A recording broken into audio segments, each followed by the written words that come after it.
I'm going to, because we're going to do it. I'm going to do it. And it's going to be done. Did you read that blog I sent you? I've read lots of blogs, man. I don't even know which one's which. The title of the blog is Stuff That Needs to Be Said. I don't know. Not really. I don't. I've read so many. Okay, I'll send it to you again. Don't. In the meantime, we're gonna knock out this podcast. Yeah. All right, you ready? Yeah. Got the intro ready?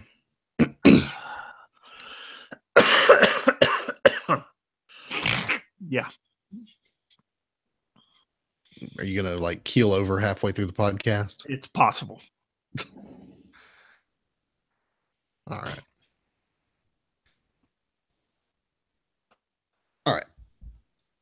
3, 2, 1. What is up? This is the 6 Month Behind podcast for the week of 11/20/17. I am Pat. And I am Sean. And we are here to bring you another week of the wonderful goings on in a Marvel Unlimited universe. This week we are Mike and Mike. Did you know Mike and Mike just ended an 18-year run on ESPN doing their morning show together? I was aware that their show had come to an end. I didn't realize it had been 18 years. 18 years, man. Can you imagine spending like 4 hours together a day on the air and like, maybe probably an hour and a half pre-show and then a 30-minute wrap-up show and like spending 6 hours together and 4 hours together on the air every day for 18 years? We kill each other. Yeah, we would kill each other. Yeah, we nearly killed each other before we went on the air just now.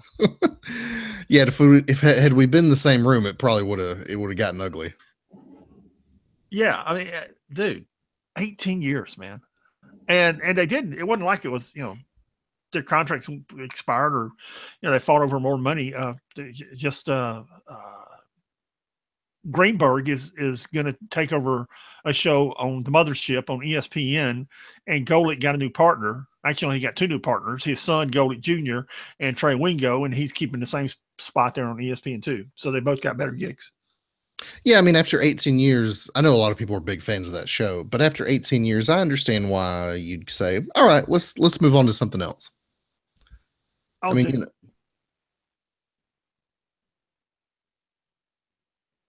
what? Hello. Okay. Yes, I'm having trouble with the mute button. Thank you. They're like the biggest thing on ESPN. I mean, they draw great ratings. They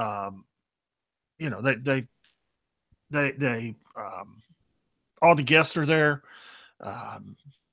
They're certainly the biggest thing on ESPN radio. They carry ESPN radio. They just, ESPN needed, they're so popular, ESPN needed to split them up and send them in other directions. Right. Yeah. Spread it around. Yes. So, anywho, we have great comic books this week. Yeah, if you want to email us about what you think about Mike and Mike splitting up, you can email us at 6monthsbehind@gmail.com. That's the number 6monthsbehind@gmail.com. The website is www.6monthsbehind.com. I was looking for the phone I need to silence. You can also listen to our other show, What's Next, where we go on a deep dive into Marvel Unlimited to tell you what you should be reading. We're going to be profiling The Punisher later. We also discuss spoilers, which we're knee deep in the Secret Empire this week. We have 3 books, so there's no telling. Well, I'm actually got you. I don't know if you noticed, every time there's like a main Secret Empire book, you're reviewing it because there's no telling what I may say about it. So I'll let you review it, and then I kind of comment on it. Okay. Because I've read the whole series and a lot of the books that go with it, so you it like kind of review runs it together.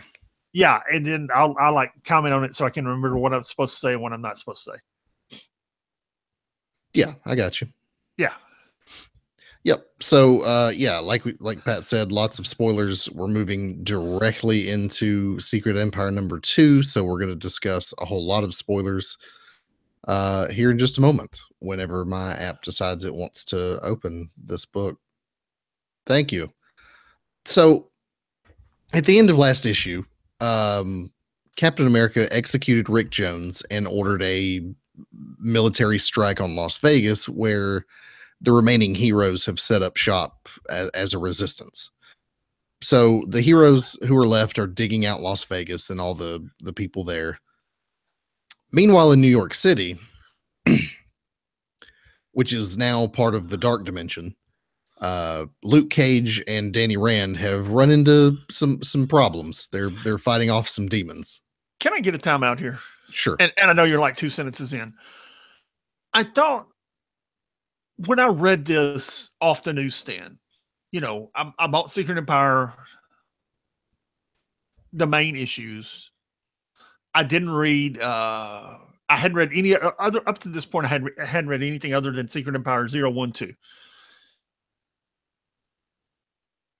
I think I read the Captain America books, and I thought there would be books that came out explaining how we got to this mess in New York, and how we got to the cave in wherever it is outside of Las Vegas. I thought all of these things would be explained. You know what? They're not. We're just kind of here. I mean, I'm not confused at all. It was explained to me perfectly fine. Yeah, but you don't understand how Dagger's on top of the building lighting, how they get in the Dark Force dimension, how Dagger's lighting the Dark Force dimension. What? They discuss how New York got into the Dark Force dimension in Zero. Okay, but how long have they been there? A little while, it would seem. Okay, keep going. I thought this would be explained better in another book. It was. I mean, there was that whole issue. Yeah, there was that whole issue where Captain America unveils his master plan and initiates the takeover. That's where this all happened.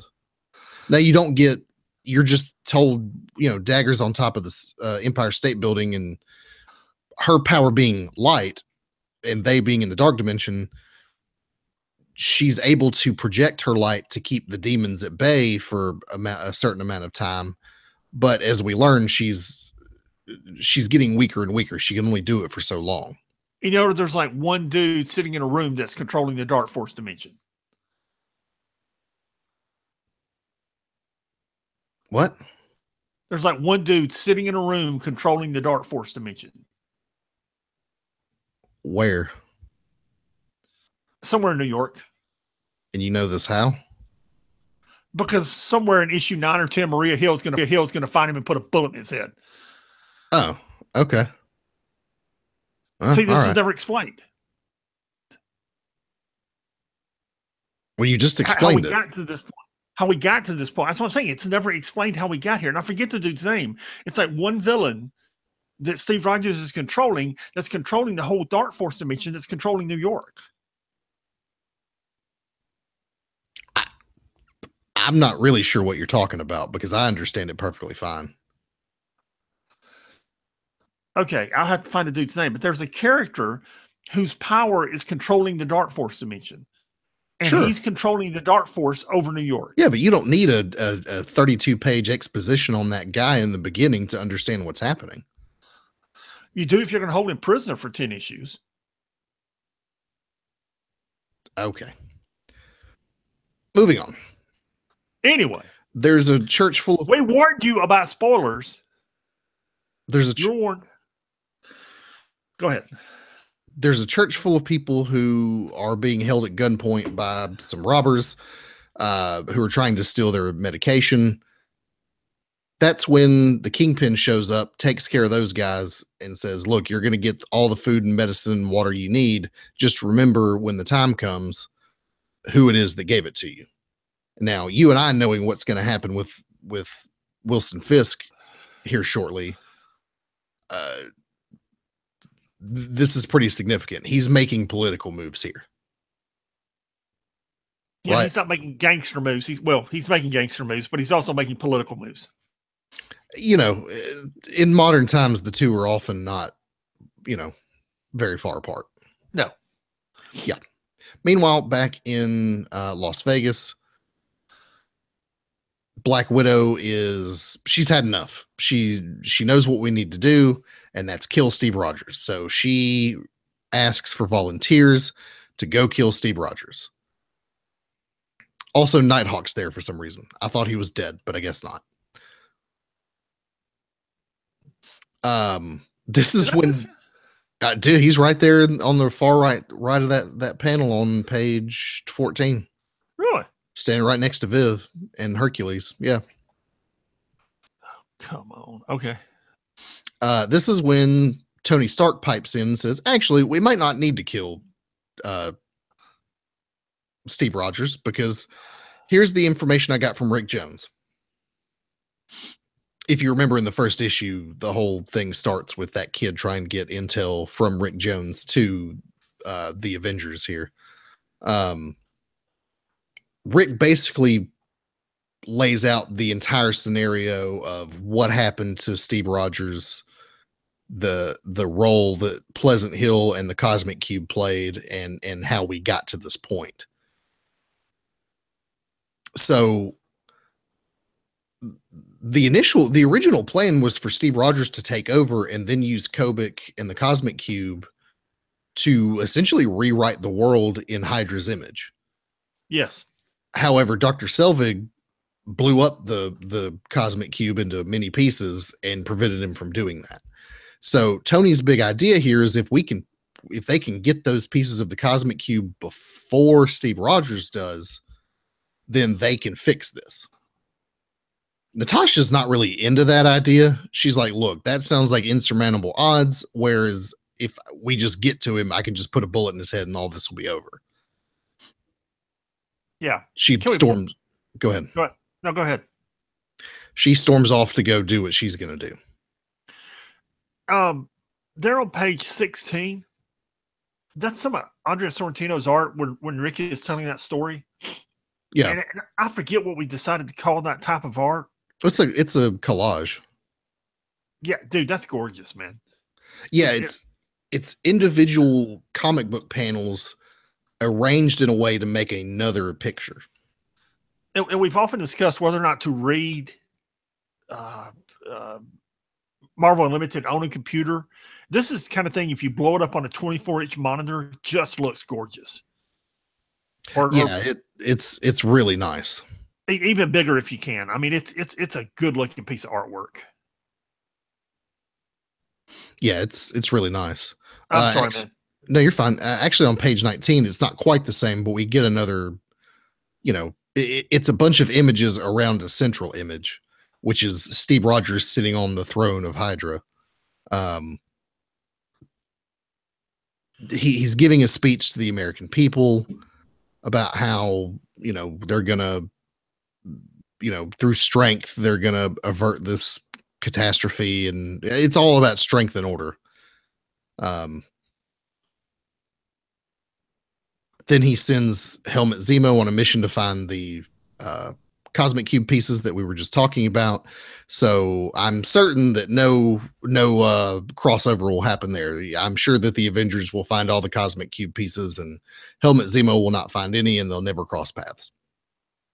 Yeah, none whatsoever. Yeah, no, not at all.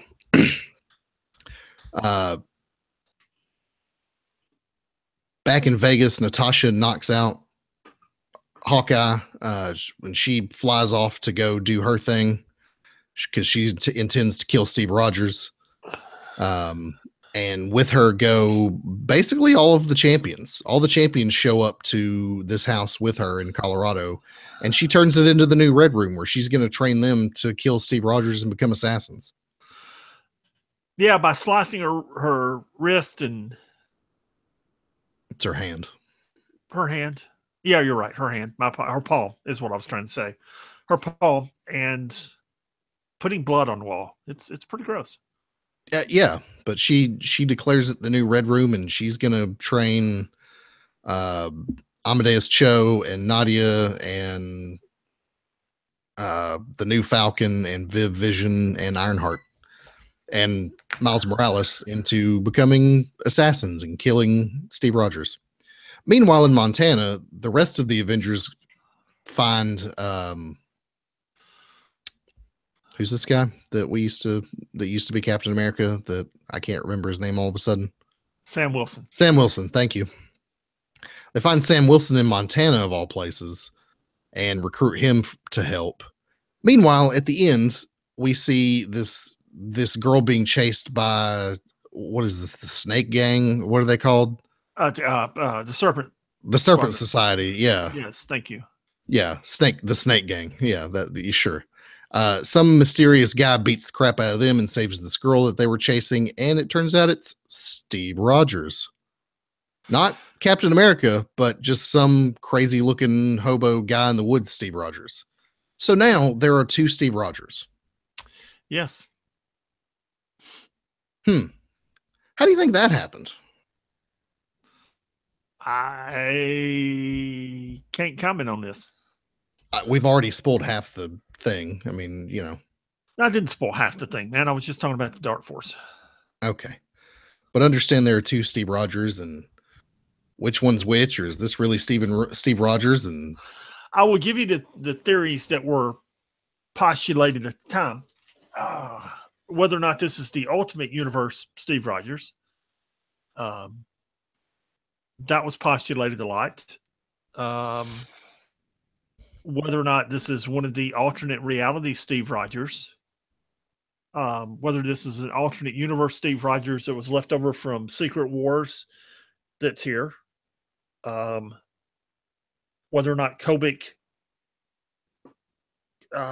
took the good part of Steve Rogers and put it somewhere else, basically took his soul and put it somewhere else to save Captain America. These are all theories that are postulated. What do you think it is? I believe that one of them is the regular Steve Rogers, and the other is the Ultimate Steve Rogers. Yeah, but which one? And I don't understand. I don't know. I've not read these. You have. I don't know any of this, but right. I think that the Hydra Cap is the Ultimate Steve Rogers, and the one that we just met is the real Steve Rogers. Okay. Anyway, I thought it was a pretty good issue. Yeah, we'll see where it goes. Yeah, it's not bad. No, not bad at all. That brings us to U.S. Avengers number. Time out. You just got all robot-y. I don't know what you did, but I did nothing. I was reaching for my tablet. Yeah, when you reached for something, I don't know if you pulled a cord or what, but I pulled nothing. I reached like this. Unplug everything, plug it back in. Dude, it's not bad. Yes, you sound like a robot. Oh God, shoot me. Oh, didn't touch anything. It's just want to be left alone. I can facilitate that.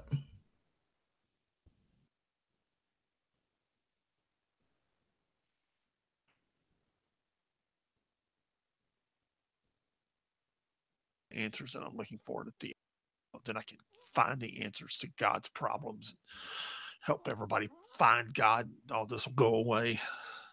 All right, you sound better now. Okay, thank you.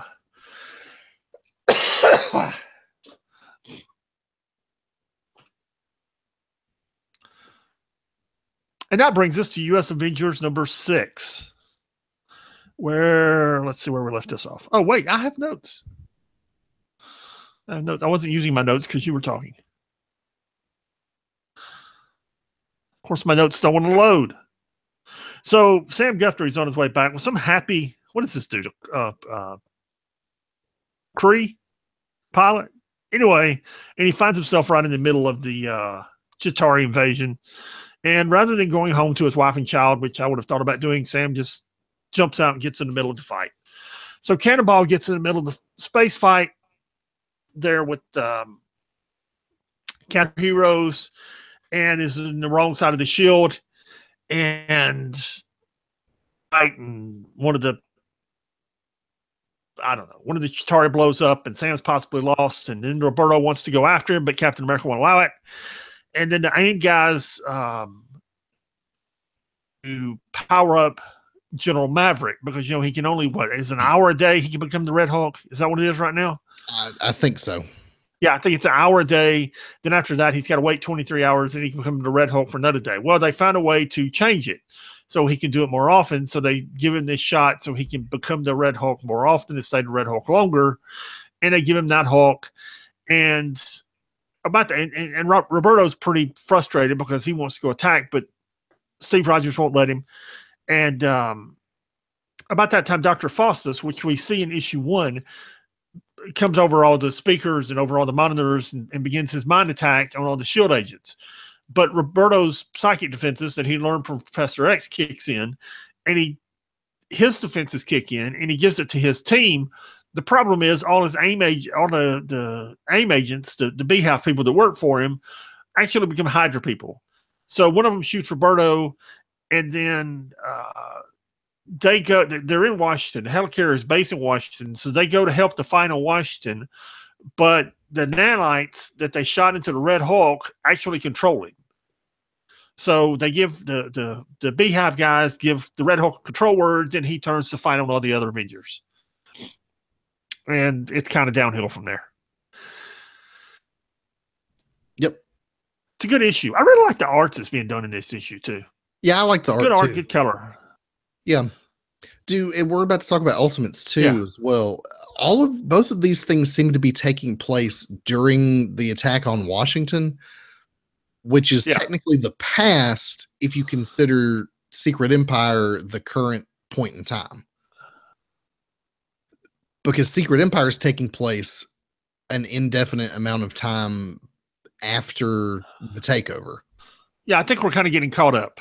Yeah, that's what I think too, because surely Carol Danvers and the rest of the crew have not been above the planet fighting the Chitauri for 6 months to a year, however long this has been. Well, by the time you get to the Ultimates, yes, they have.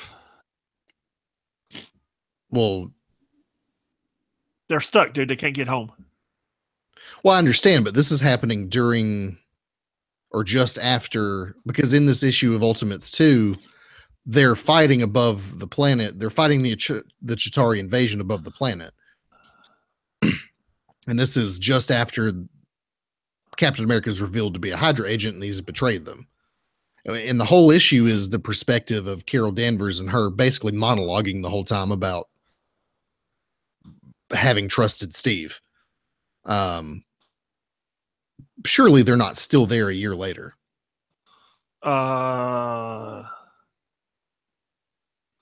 They're there until that shield goes down. And that shield's not going down for a long time. I don't see how they survived that long. It ain't easy. Yeah, clearly. So there's a whole bunch of stuff happening here. It's basically the big fight against the Chitauri above the Earth. What were you going to say? And by the way, if you go to the back of, and I think it's in the back of every issue, but I know it's in the back of Secret Empire 2, it gives you a breakdown of where these issues are. Like Beyond the Shield is Ultimate 7 and Captain Marvel number 5. Tells you what's going on beyond the shield. It kind of gives you a reading order, telling you what order to read these books in. And this Uncanny Avengers book was kind of a prologue book. And this is actually a current book. Is Ultimates number 7. What Uncanny Avengers book?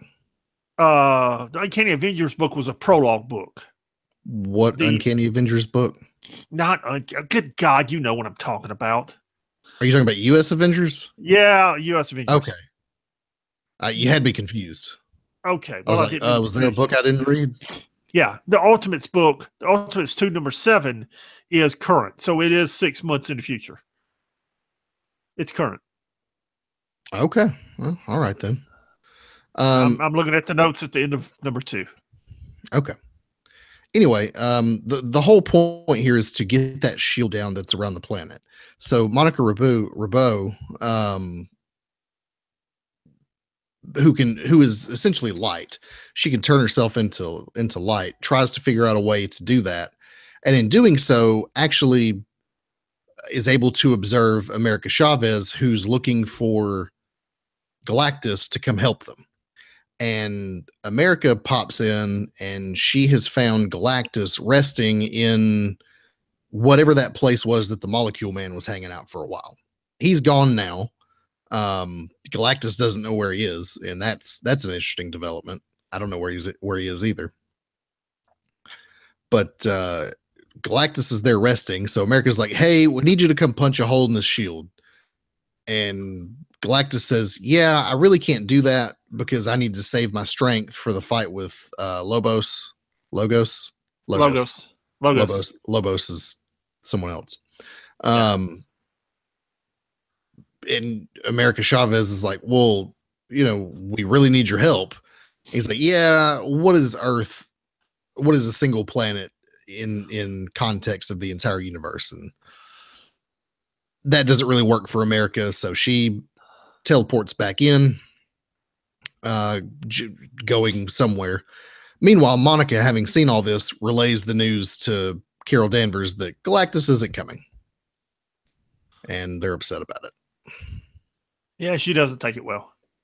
No, I understandably so.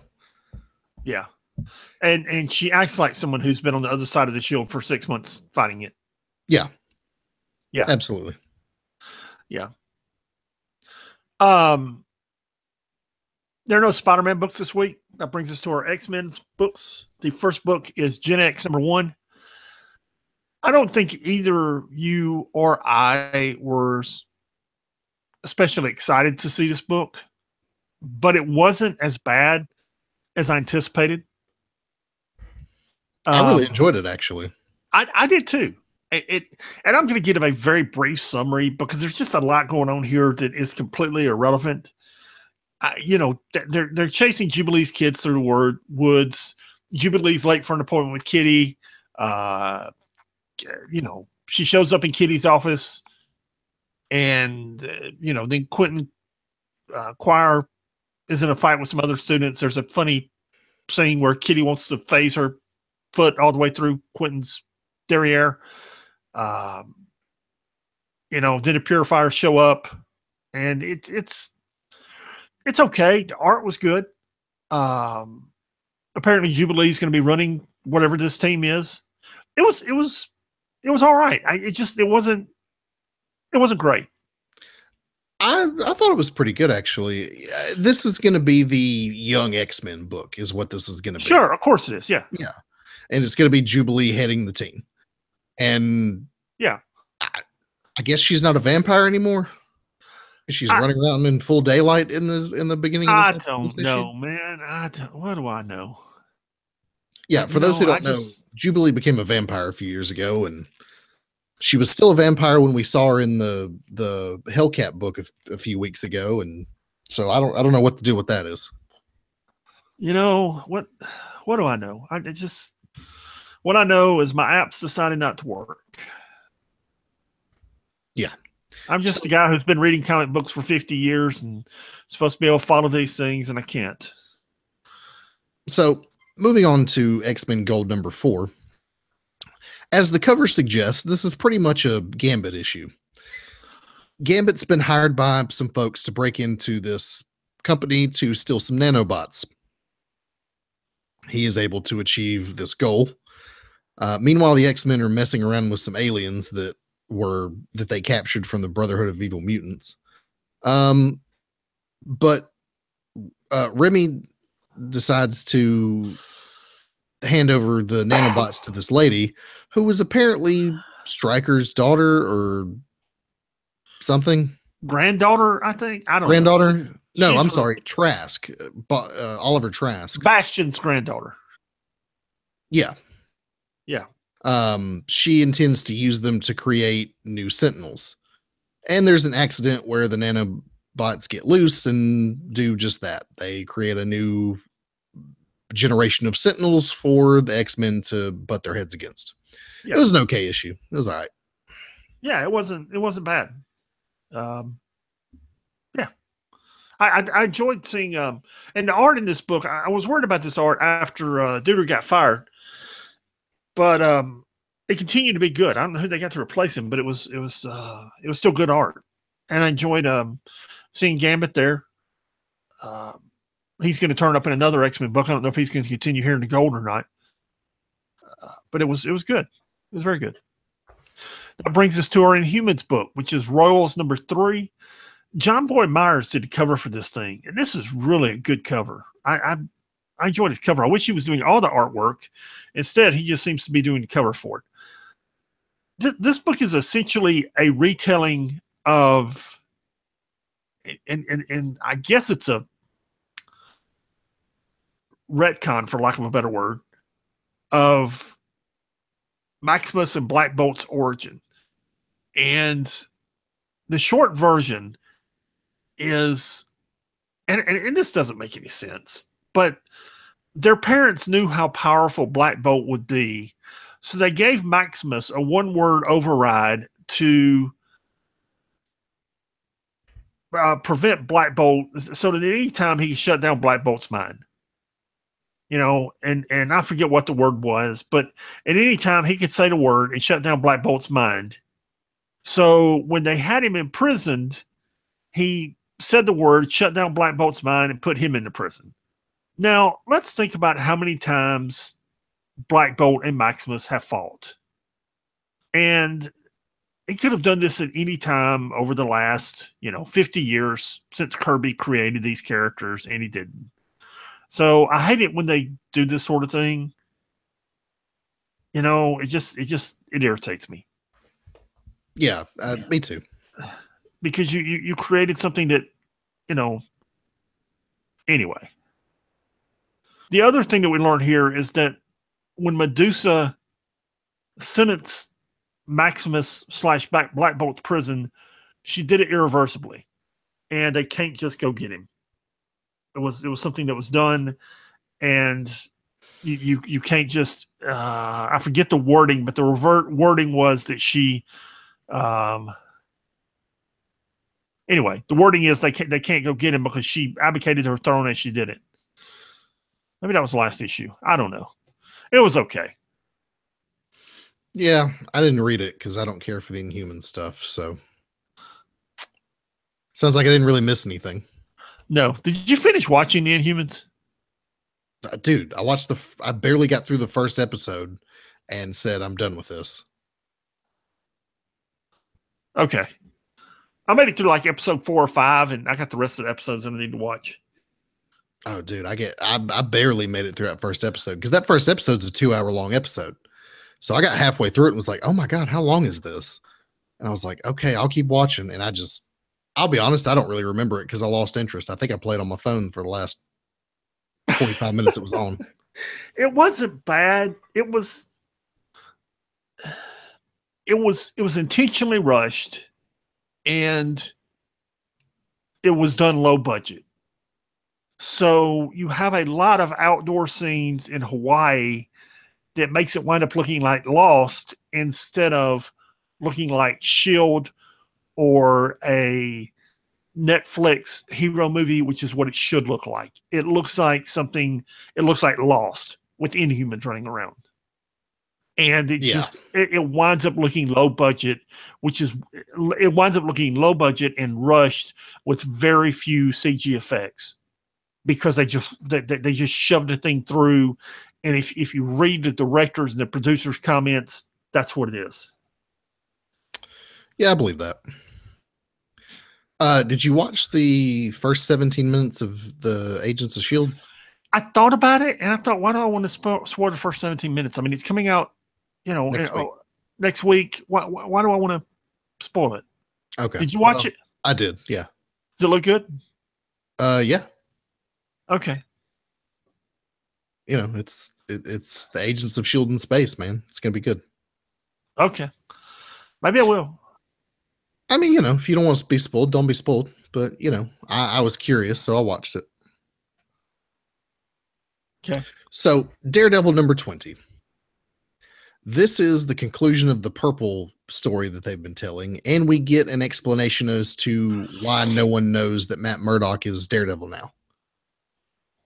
Essentially what happened is these Purple kids, as a way of repaying Daredevil for helping them out, decided to change everyone's minds. They essentially erased the knowledge of him being Daredevil from everyone. Yeah.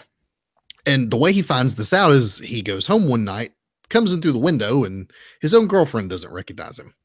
So he decides to swing around the city of San Francisco, where he's still at this point, and goes to Foggy, who's bald now for some reason. Chemotherapy. Oh, I didn't realize he had cancer. Yes. And Foggy doesn't even recognize him. So he pulls his mask off, and Foggy's all can't believe it. And that's how he knows the purple kids have changed the people's minds. He tries to find the purple kids, can't, they're gone. So there's no way to reverse this. So he decides to go back to beat up a bunch of bad guys and then go back to New York. Yeah, Foggy is still mad at him about this, by the way. Yeah. Yeah. Okay. I love my iPad, but I want to smash it because of our app right now. There's a reason I download all the books before we do this. So it doesn't matter because every time I try to open a book, it closes the app. Oh, you're going to have to restart your iPad. I restarted the app. May have to restart the app. iPad. Yeah, that'll happen to me every now and again, and I just turn the thing off and turn it back on. The app is crashing. Okay. Well, I don't have time to do that now, do I? No. Here we go. Deadpool versus Punisher #3. First off, this is the second best Deadpool book out there right now. And there's always like 6 Deadpool books going on at any time. So, you know, this is pretty good. The art is done by Pierre Perez, and it's really good. It's just, this is entertaining. It's really a good book. I don't say that about Deadpool books very often because there's so many, and Marvel just turns them out to generate dollars, and they're usually crap. But this one's pretty good. Deadpool awakens once again from being shot in the head by Punisher, and this time they're being chased by a group of men that were hired by the Taskmaster. Deadpool, it's funny, man. Well, I don't need to say that. I'll spoil the end of the JLA movie for a bunch of people. Deadpool fights him off, but Taskmaster realizes that the kid has all the bait codes, kills the kid's mother, and captures the kid. At that point, Deadpool realizes that Frank's been playing with his head, is not happy with Frank Castle, and is just about to put a bullet in Frank's head when one of the mercenaries puts a bullet in Deadpool's head. And at that point, you know, Deadpool's dead again with a bullet in the head, and which is going to reset his brain again. And that's the end of the issue. This is really, really good because Deadpool, there's a scene where Deadpool says, you know, these people are just happy. Yes, the guy's laundering everybody's money, but he's got a wife and kid, and they're happy, and they're the only sense of normal I have in my life. And you've come along and messed it up, and you're going to die for it. And he is seriously about to cap the Punisher when dude caps him first. It's a good book, yeah, man. It was, this is a really good book. I enjoyed it quite a bit. Yeah, it's a good book. Good art, good writing. It's really entertaining. I'll tell you what's not entertaining at all is this Guardians of the Galaxy Mother Entropy book. Oh, I knew this was coming. Jim Starlin's writing this, dude. And Alan Davis is doing the art. This should be fantastic. I'll be honest, the art's not bad. But holy crap. This story is stupid, and I don't understand it, and it sucks. The Guardians have all swapped bodies, and they fight some space people, and they swap out of their bodies again, and this like fat plant lady is doing stuff. I don't know, man. I don't know. And then the Shi'ar show up at the end. Whatever. Why is it that it seems like Marvel has forgotten how to make good Guardians of the Galaxy comic books? I don't know. I don't. I mean, they haven't published a good Guardians of the Galaxy book in a while. Since Civil War. Since they grounded them in Civil War, they haven't done a decent Guardians of the Galaxy book. Yeah, not once. No, no, not at all. It's a shame. It really is. Yeah, and I feel like there, Brian Michael Bendis was just wrapping his run up, and dude, it's almost as if they didn't know what to do with him after he left the book. Yeah, I know. I do. Anyway, Mighty Thor number 19. No. What? Invincible Iron Man number 7. Okay, we're in trouble because I don't have notes on that. Okay. I do. I don't, baby. Just hold on. Did I miss a book? You missed 2. What did I miss? Invincible Iron Man and Luke Cage. You want me to talk about Luke Cage while you get your Iron Man notes up? Okay, I missed Invincible Iron Man. Luke Cage is on you. Yeah, okay. That's what I'm saying. I don't have any Iron Man notes, so we'll make it up. Go ahead. You do Luke Cage. Okay. So this is Luke Cage number 1, because apparently that other Luke Cage book got canceled. Or at least I hope, because it was terrible. This one, it did, yes, is exactly what the original one should have been. This is what a Luke Cage book should be. We open with Luke Cage walking into a bar, going up to the bartender and saying, "Hey, I know there's some people meeting in your basement. I need to speak with them." And the bartender's like, "Yeah, if you've come calling, I should have vetted them better. They're downstairs. You know where they are." Luke Cage then proceeds to beat the crap out of a bunch of bad guys on the way down the stairs and rescue this girl from this gangster guy who's holding her hostage over all of $5,000. So he takes the girl home. Things are going good. He's feeling good about himself when he gets a phone call. It turns out that, what's this guy's name? Dr. Burstein. Dr. Burstein has committed suicide. And Dr. Burstein is the guy who created Luke Cage as to who he is now, gave him his indestructible skin. So through the rest of the book, we meet this family who Dr. Burstein helped earlier, or not earlier, but after Luke Cage. And they want to recruit Luke Cage in order to continue Burstein's work. Meanwhile, Luke Cage gets hijacked by some dudes who are going to kill him. They have some way to, this dude has a sword that can cut through Luke's skin. I don't know where he got that, but Luke really thinks he's going to die. And then he gets saved by Mitchell Tanner, who is Dr. Burstein's original experiment and is a Luke Cage villain, essentially. Anyway, it was a good book. Yeah, they canceled that goofy Luke Cage Iron Fist book and relaunched them with the Iron Fist book that we have and the Luke Cage book that we have, and these are much better. And these came out about the time the Defenders did, or maybe about the time that Iron Fist did. It was Iron Fist. Yeah. Anyway, these are much better books. Much better. And you had that other Cage book too that was just real weird. That 70s flashback thing. Yeah. Yeah, it was just bad. Okay, I've glanced at this and I remember reading it now. There's an ongoing struggle between MIT, SHIELD, and Stark International as to where Riri is going to work / attend school / learn / train. And they all want her. And I don't think she cares, honestly. So she just wants to do her Ironheart thing is all she wants to do. Yeah. So we begin with her morning being analyzed, and turn out it's being analyzed by SHIELD, who knows what she's doing every moment of every day down to the second.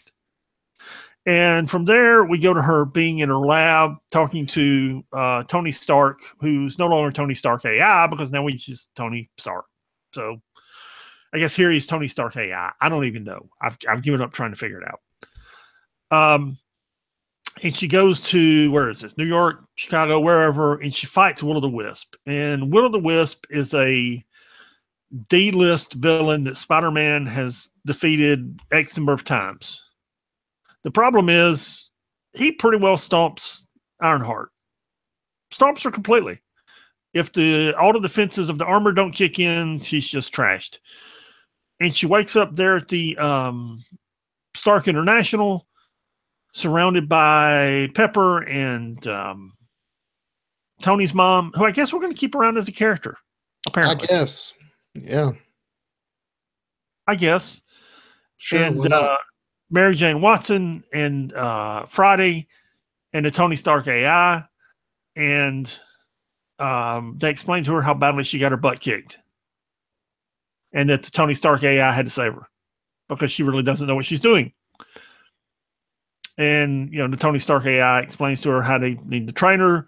And then we cut to, and I don't really understand why we cut to this, but we cut to Sharon Carter, who's at some congressional event where some dude blows it up. And I guess that's going to have something to do with Ironheart. Yeah, I think she's going to jump in and try to save him. Sure. Okay. Yeah. Yeah. Okay. Now, Mighty Thor number 19. And this was a good book. Did you read this? Nah. Why not? I just didn't. Okay. Have you given up? Have you given up on this book? No, I haven't given up on it. I'm just not super into the Thor stuff going on right now. Okay. So this opens with Jane, and we're going to call her Jane this issue. Jane and Quentin Quire fighting the Phoenix. Then Jane is pulled inside the Phoenix, and the Phoenix wants to make a deal with Jane. The Phoenix Force knows that Jane is dying. And she's like, look, you know what? Come see me. I'll give you peace, happiness, and eternity, and you just give me the hammer. And they negotiate for a few pages. And then Jane's like, what do you need a hammer for? You're the Phoenix Force. And turns out the Phoenix Force isn't necessarily scared of the hammer, but the hammer can hurt the Phoenix Force. So she whacks it with the Phoenix Force. And then it turns out it's even more frightening when you have a hammer and an axe. So Odin's son shows up, and both of them start whacking the Phoenix Force at the same time. About that time, Quentin Quire goes inside the Phoenix Force, and he starts negotiating. And his negotiating goes better because he comes out with part of the Phoenix Force. And that's about the time they dump the Phoenix, defeat the two gods they were fighting, and win the whatever it was, the battle they were having, the Battle of the Gods, and the gods are defeated. And the Contest of the Gods. There you go. Contest of the Gods. And everybody lives happily ever after. There's a really funny story where what's Gladiator Kid's name? Anyway, he's hitting on Lady Sif at the party afterwards. And Lady Sif looks at one of the Imperial Guards and said, What's your job? And the Imperial Guard says, to protect this kid. She said, you need to be doing it. It's pretty funny. Yeah. He's about to get hurt. So his name's Smasher. Is that right? I think so. So this whole storyline with the Shi'ar gods is over? Yeah. Okay, good. Yeah, it was pretty funny. Okay, good. I was not into the storyline at all. So when I saw you assigned it to yourself, I was like, I'm just not going to bother. Well, I assigned this to me and Monsters to you. So you get Monsters Unleashed. So that's fine because this book really isn't terrible. It's really not. So then Jane Foster advocates her place in the Congress of Worlds to Ron Solomon, S.H.I.E.L.D. agent. And anyway, they're not happy about it, but everybody lives happily ever after. Then Odin's son and Jane Foster begin having a long talk, which is long overdue because Odin's son's been drunk for a couple of years. And then at the end of the issue, we have that character that is it Mangog? Sure. Anyway, he's coming to wreak a lot of havoc. There you go. Then. Yeah. Monsters Unleashed number 2 is really not half bad. So as we saw at the end of last issue, Mr. Sinister MODOK 2.0, which I don't know if that's MODOK with upgrades or a new MODOK. I don't know what that's about. Last I saw, MODOK was floating through space. Yeah, he was a good guy, and I think they just needed to just start him over just to, make it just to reset him a little. The Mad Thinker, the Leader, and Mole Man have all conspired against Kid Kaiju. So the Mole Man leads a bunch of monsters to attack Kid Kaiju. There's a lot of fighting with Kid Kaiju and Elsa Bloodstone against all these monsters. And it turns out Mole Man actually has a ulterior motives here. He wants Kid Kaiju to resurrect all of his dead monsters that he's lost over the years, so that he can achieve his ultimate goal of taking over the surface world. You know, it's what the Mole Man's always about. Meanwhile, Lady Hellbender shows up, who is apparently an intergalactic monster hunter. So we'll see where that goes. Oh, there you go. Okay, now rebooting the iPad. All right, and I really didn't want to do it right now. So Nick Fury #2. Nick is on the moon fighting the Yakuza. Let's think about this a moment. The Yakuza are Japanese mafia. Yakuza on the moon. But they're on the moon. And Nick is there fighting them. Okay, makes perfect sense to me. And somewhere on that moon is the other Nick Fury, who is very different now. Sure, watching the whole thing. Because the Yakuza on the moon have this giant gun that can destroy the Earth's tectonic plates and destroy the Earth. But they don't really want to destroy the Earth. They just want to bribe it and let everybody think they will. Because, you know, they actually live there, and what good would it do for them to destroy the Earth? So, you know, the Yakuza are led by this guy named Danny Fear, and nobody really thinks the Yakuza are going to do it because they're bluffing, because they're going to have an Earth to come back to, but they might. So who knows? Does that plot make any sense? No, this book doesn't make a whole lot of sense, but it's whatever. It's whatever. Yeah. So Nick fights him. He wins. He goes to get the element that's powering the whole thing. And Frankie Noble, the Hydra agent, the Hydra agent from issue 1, was actually working for the Yakuza, but she was a Hydra double agent. So she got the element and beats Fury off the moon with it. Yeah. Most interesting part of this is the art and the color. What do you think of the art and color in this thing? I enjoy the art in this book. You know, I do too. It's it's intentionally a Jim Steranko throwback. Yeah, it is definitely, it is that for sure. It is an homage to Jim Steranko. I mean, there's no doubt about it. It's, and I don't know what you would call this style. It's not golly.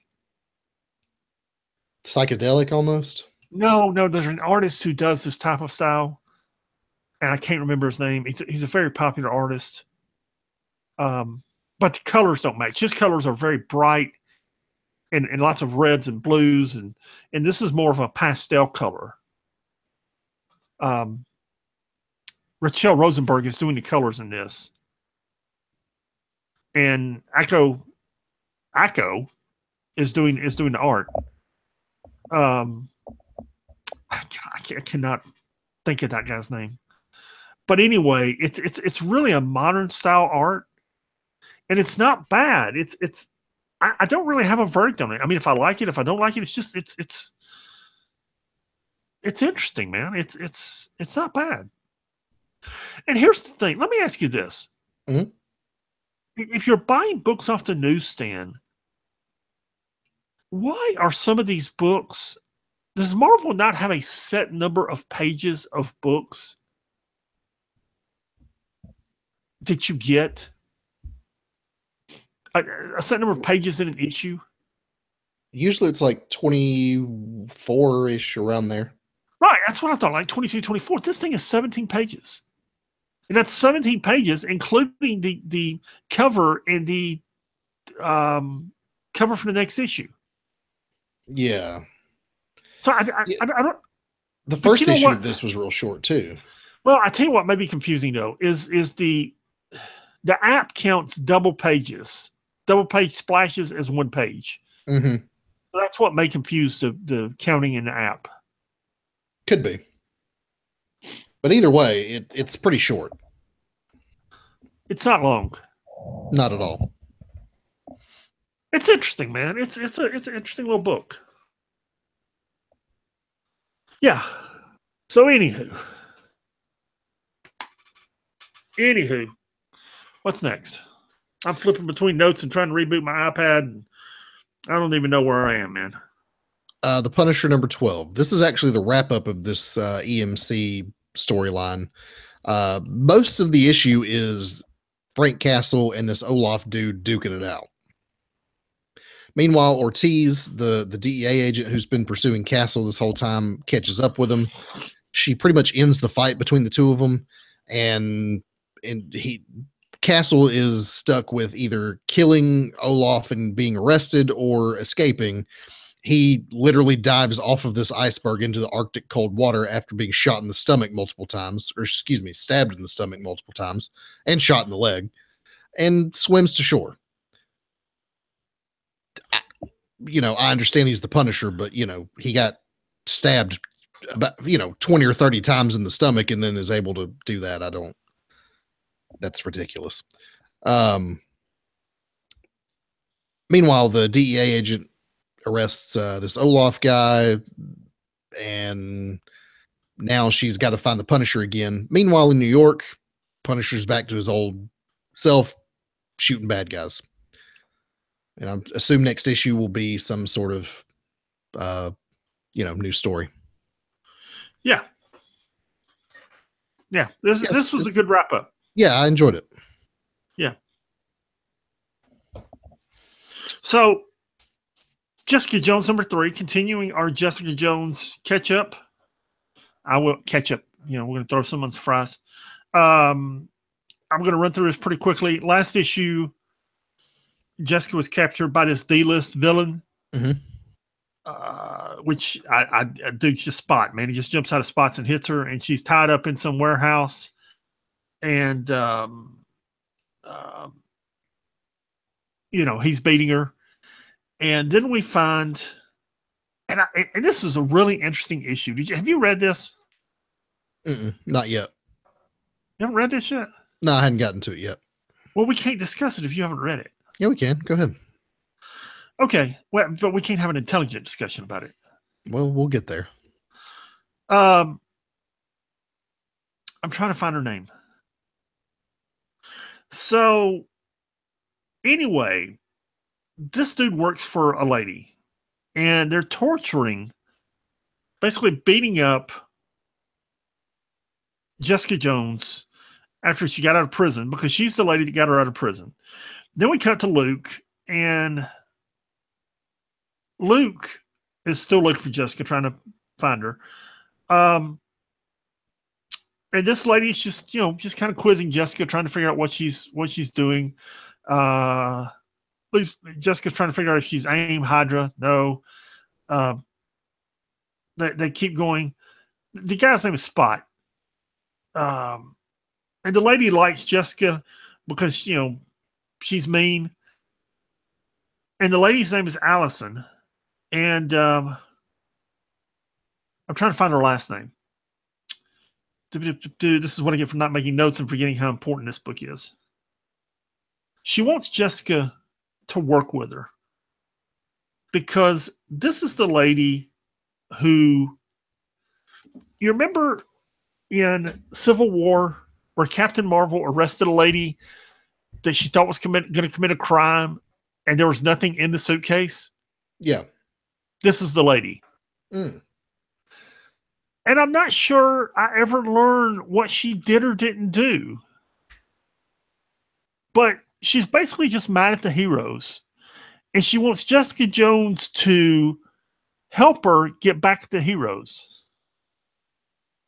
And she wants to hire Jessica Jones because Jessica Jones knows all the heroes, but she's got to make sure that Jessica Jones is actually a villain.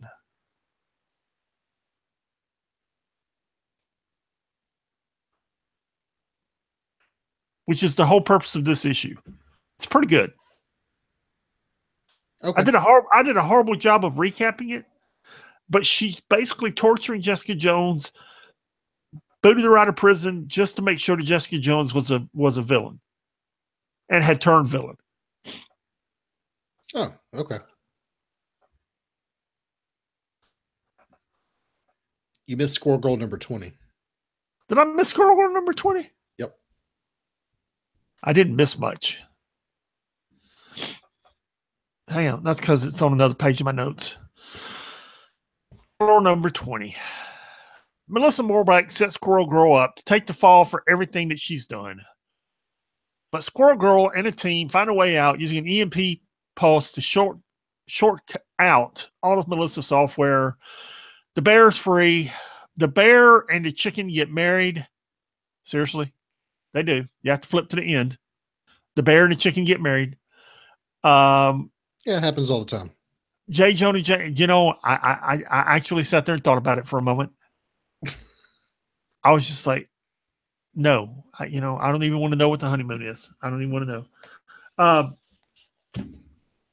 Probably involves never mind. J. Jonah Jameson can't find anything to frame Squirrel Girl with, so he flies away in his helicopter.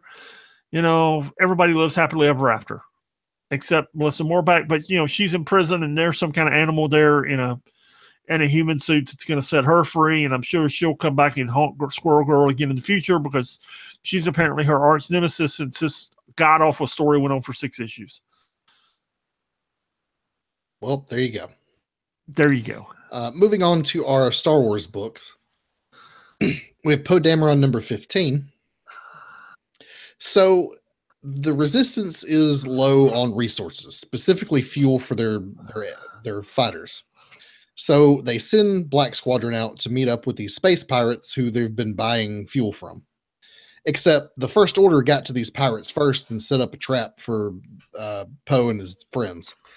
It's basically, have you ever seen that Nicolas Cage movie where on the bus, and if the bus goes below 60 miles an hour, it'll explode? I thought that's Keanu Reeves. What? It's Keanu Reeves at speed. It's not Nicolas Cage. Okay. Whatever. Keanu Reeves. Whatever. Yeah. Anyway, you've seen that movie? Kuno.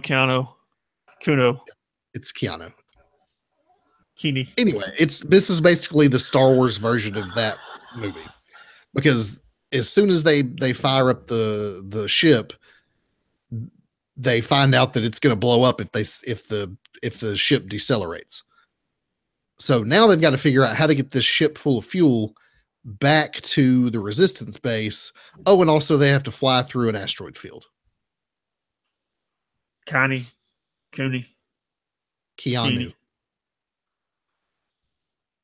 Then Star Wars 31. I was going to recap this, and apparently I missed some books, so I didn't. And I tried to figure it out, and I couldn't, so good luck. All you had to do was read issue 30. I did. And I was still confused, so. Okay. Well. Dr. Aphra's taken Luke to this planet where there's this really weird queen who is really interested in Jedi, and she invites them to breakfast. She wants to see a demonstration of Luke's powers. Turns out she intends to kill them all, and they have to escape the castle meanwhile Han and Leia and Sapna have or is it Sabna? I don't know what this lady's name is. It doesn't matter. The Han Solo's wife, who's not his wife, that never really exists. Santana. Something. They show up to save Luke. Anyway, it wasn't half bad. Okay. What was your favorite book this week, Pat? Something that I can pronounce without you correcting it. Well, if you'd pronounce it correctly, I wouldn't have to correct you. The correcting. Sure. X-Men Gold number 4. Maybe Nick Fury number 2. Maybe Secret Empire number 2. I'm really intrigued by that Nick Fury book. Okay. Maybe Secret Empire number 2. Yeah, Secret Empire number 2 was going to be mine. They were all good. I'm probably going to go with Secret Empire number 2, but that Nick Fury book really intrigues me. I mean, no kidding. I probably spent 30 minutes just looking at the art. It was interesting. It really was. Okay. Then the dump this week is Punisher War Journals by Jim Lee from the 80s and more Punisher from the 1987 series. I guess since they've got the show on Netflix, they're dumping all kinds of Punisher stuff. Yeah, those Punisher War Journals are some pretty good Jim Lee art. I was trying to place where in the Jim Lee timeline / history, that art was, but I kind of glanced at a few of them. It's pretty good, man. It's some classic Jim Lee stuff. Oh yeah, Jim Lee's art's always good. I mean, if you're into Jim Lee, that's some stuff you need to read. For sure. So anyway, that pretty much does it for this week. If you want to email us, hit us up at 6monthsbehind@gmail.com. That's the number 6monthsbehind@gmail.com. You can also visit our website where you can watch an interview with Nick Spencer and the editors on Secret Empire number 2. www.6monthsbehind.com. And before we go, as has become tradition, do you have any wisdom for our true believers? Scientists say the world is made up of protons, neutrons, and electrons. God knows they forgot morons. All right. See you guys next week. Peace.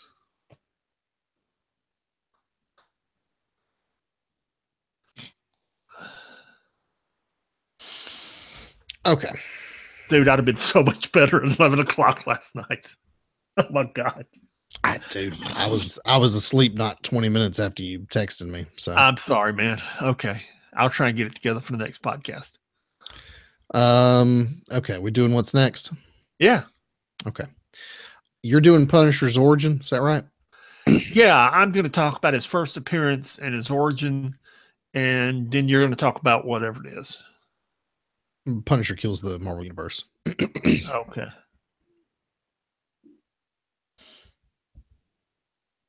Yeah. Okay, sure.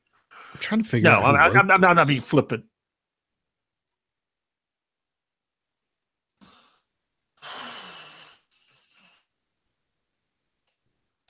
Hang on. Apparently I have to Google it because they don't put credits in the comic books. Is it not under the authors? Oh. They're in the thing? In the tab?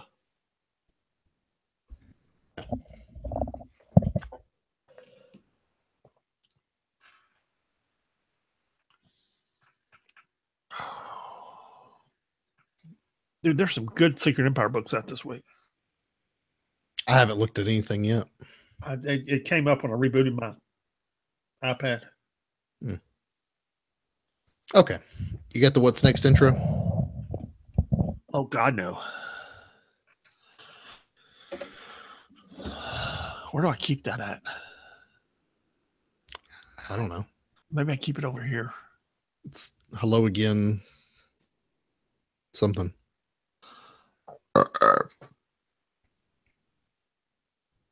Okay, I'll make it up. We'll see how many times I butcher it.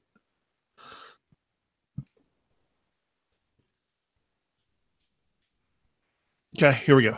All right. 3, 2, 1.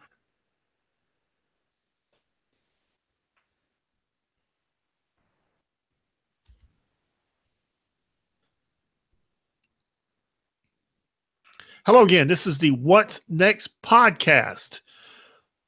I'm Pat. And I am Sean. We're the guys that bring you the 6 months podcast about everything that is Marvel Unlimited. And this is the podcast where we dive into everything deeper in Marvel Unlimited, where when you get through reading about what comes out on a weekly basis, we tell you all the things that you can explore that you didn't even know were there. See? How you doing, man? I'm all right, dude. How are you? Well, other than the sniffles and the coughs and the cold, I'm doing good. It's just that time of year. Everybody's sick. Yeah, I got sniffles in October and they'll go away sometime in May. Well, that's life. Yep. This week we're discussing The Punisher. This episode, I should say, we're discussing The Punisher because it recently came out on Marvel. I'm like through episode 4, I think. 4 or 5. It came out on Netflix.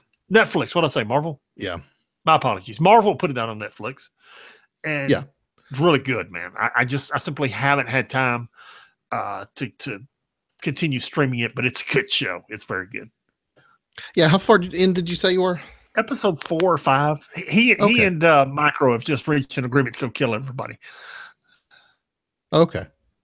Yeah, it's about where it picks up. It gets really good about there. I'm on episode 9. No, I'm on episode 10 or 11. And yeah, it's really good. I'm not a big fan of John Bernthal. I didn't like him in Walking Dead. I wasn't sure I was going to like him as the Punisher. Even after seeing his debut in the second season of Daredevil, I I wasn't convinced. But after watching him in this, I I like him quite a bit. He's a good Punisher. Yeah. And Karen Page is there, and she plays this interesting role where she's kind of Frank's conscience. You Yeah. know, he's just gone off the deep end, and he's gonna kill everybody he feels like killing, and Karen's the anchor that brings him back to reality sometimes. Right. Yeah, it's a good show. So in light of that, we have decided to explore the Punisher and what you should read regarding the Punisher in Marvel Unlimited. Yes. So a little bit of background in the Punisher. Marvel, of course, Stan Lee and Kirby began what we know as the Marvel Universe in 63. And in 63, you had the Comics Code. And the Comics Code, of course, regulated what you could and couldn't put in comics in the way of violence and drugs and all of these things. And it regulated it pretty tightly. And Marvel began, and DC both began toying around with it. There was the whole Speedy shooting up heroin thing. And I forget when Neil Adams did that. Who was the other guy that did that on the Green Arrow, Green Lantern run? It was Neil Adams and somebody. Well, then you had the and then you had Harry Osborn. Harry Osborn, yeah, doing drugs. And that was an Amazing Spider-Man, like 90, somewhere in the late 90s. It's like 90 issues, 96, 97, 98, 99, somewhere in there. Yeah. So they began kind of, flirting with the edges of the Comics Code. In issue Uncanny X-Men 137, when Jean Grey killed herself, the Comics Code didn't endorse the issue. If you go back and look at that, there's no Comics Code stamp on it because they refused to put it on there. And I think sometime by the early mid-90s, the industry had simply abandoned the Comics Code altogether. That's how he came out with the Max lines and several other things, because it just, it was just antiquated and they didn't want it anymore. But in 1974, when Jerry Conway was writing Amazing Spider-Man, they came up with the idea of the Punisher. And at the time, if you go back and look at what was being written in comics, it was very clean, very straightforward. You had the heroes, you had the villains. You didn't have these anti-heroes. Now, these days, everyone accepts the anti-hero. Everybody accepts Wolverine in Marvel Comics and the Punisher and Lobos over in DC, and you accept Steve Austin in wrestling. We often make wrestling references on our podcast. You accept the anti-hero, the epitome of which is Steve Austin. You accept this person. But in 1974, it was something that was completely unheard of. You had white and black, and there was no gray. So when Jerry Conway, and who came up with the idea of them, and kind of came up with a couple of sketches, and John Romita Sr. fleshed out the ideal, and they came up with it in Amazing Spider-Man 129. It was really radical and really unheard of. I actually bought this issue off the newsstand. That's how old I am. Yes. That's how long I've been reading comics. Yes. It was really a radical ideal that you would have because this was before, Deathstroke. This was before Deadpool. This was before all these guys. Did he just, that you would have a hero, or in this case, a villain. At the time, they were going to make him a tweener. They were going to make him a sometimes villain, a sometimes hero. And if you look at the first decade, that's kind of what he was. He was sometimes a hero, sometimes a villain. But the concept of him was completely radical, and there was nothing like him anywhere in the comic books. And that's what they created in Amazing Spider-Man 129. They came back in Marvel Preview number 2 which is in 1975, which, by the way, is not in your Marvel Unlimited app. Thank you very much. And fleshed out his origin, where his family dies and why he does what he does. And it was he kind of became a recurring character through the 70s. And it wasn't until and his popularity just kept growing. And it wasn't until the 80s when it really took off that he just and I think it was there's a Marvel team up story that Jerry Conway did, because they kept pitching ideas and saying, look, this will work. He did a Marvel team up story. Then he did a 5-issue limited series with the Punisher when Marvel was doing limited series in the early 80s. He did a 5-issue limited series that he just had to beat the Marvel editors over the head with. And I don't believe that's on Marvel Unlimited either. Thank you very much. Because dude, just as a sidetrack, Marvel did all these limited series in the early 80s. And about the only one that's there is the Wolverine limited series. It's the only one that's there. Yeah. I don't understand why. I don't. But the first solo Punisher book is a 5-issue limited series. It's sold like gangbusters, just like the Wolverine limited series.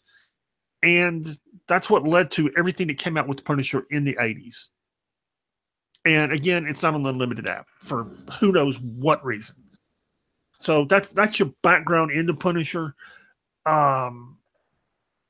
It just, in the 80s, I think there's been 4 movies made about him. Holy cow. They're all disasters. Thank you very much. No, the first one was really good. Was it? That couldn't have been the one with John Travolta. Yeah, it's the one with John Travolta and Jane Thomas playing the Punisher. That movie's great. Okay. All right. When was the last time you saw it? I don't know. Is that movie Go back, good? it's on Netflix. Go back and watch it. It's good. Okay. All right. That one's good then. That was always a favorite of mine. The Punisher Warzone movie that made 2-3 years after was awful. I actually did catch that on like FX a few weeks ago, and I was like, "Oh my gosh, this is awful. The acting's bad. The quality of the shooting is bad. I mean, the plot's bad. It's terrible." Yeah, there you go. But the show on Netflix is good, so yes. 2 out of 3 ain't bad. No.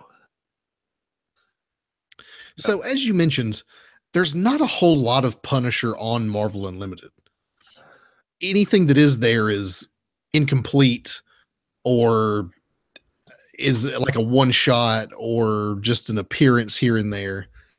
But what is on Marvel Unlimited is a 1995 one-shot comic written by Garth Ennis and illustrated by Doug Braithwaite, entitled Punisher Kills the Marvel Universe. And it's exactly what you think it is. So we start with there's this big superhero confrontation in Central Park. And what happens is Frank Castle's family gets caught in the crossfire of this big superhero battle and gets killed. So Frank Castle, being the Punisher, being who he is, does what he does and starts killing people. He literally, after he finds out what happens, pulls out a gun and blows Cyclops' brains out right there in front of everybody. So he decides after a while that he's going to kill all of the superheroes. He starts with Spider-Man. And when Spider-Man says, why are you doing this? He replies to him, someone had to be first. So he makes a statement by killing Spider-Man first. From there, he goes on to kill the Hulk and Daredevil, Kingpin. He kills all the X-Men. He kills Doctor Doom. He kills Wolverine even. He finds out a way to kill Wolverine. When it says Punisher kills the Marvel Universe, he kills everybody.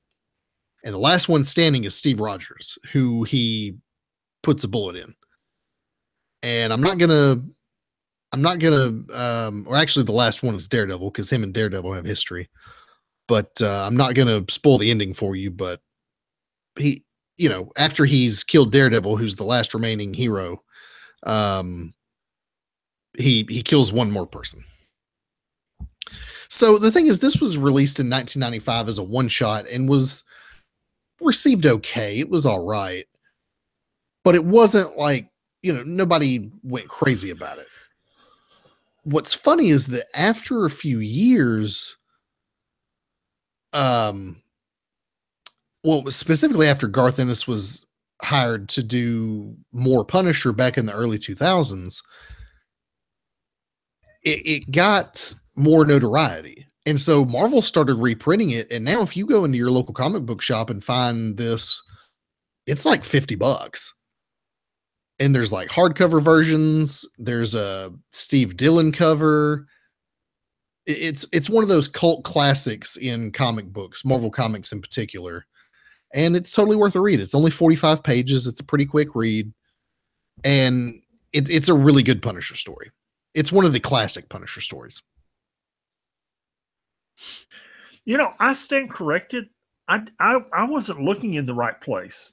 This Marvel, this Punisher limited series is here, and it's pretty good. Oh, is it that? Where is it? How do you get there? It's under Punisher. I was, dude, sometime this app, man.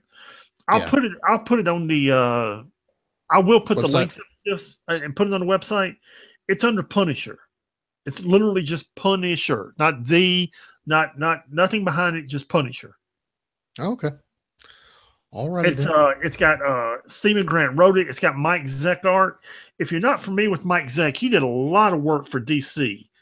So you may not be familiar with him in Marvel because he most of his work was with DC in the 80s and 90s. But this is some really good covers. It's obviously 80 and 90 covers, but they're really good. And his art in this thing is good. Each of these issues is like, I don't even know, 40 pages. This is good. This is good stuff. Yeah, Braithwaite's art in Punisher Kills the Marvel Universe is good too. If you like 90s art, it's very much 90s comic book art. So anyway, that's a couple of good Marvel Punisher stories for you. Go out and watch the movies if you want to, and catch up on the Netflix series. We'll probably talk more about the Netflix series when we both finish it up. But that should pretty much wrap us up for this week. If you want to get in touch with us, please email us at 6monthsbehind@gmail.com. That's the number 6monthsbehind@gmail.com. And you can visit our website, www.6monthsbehind.com. All right. And we'll see you all next time. Peace.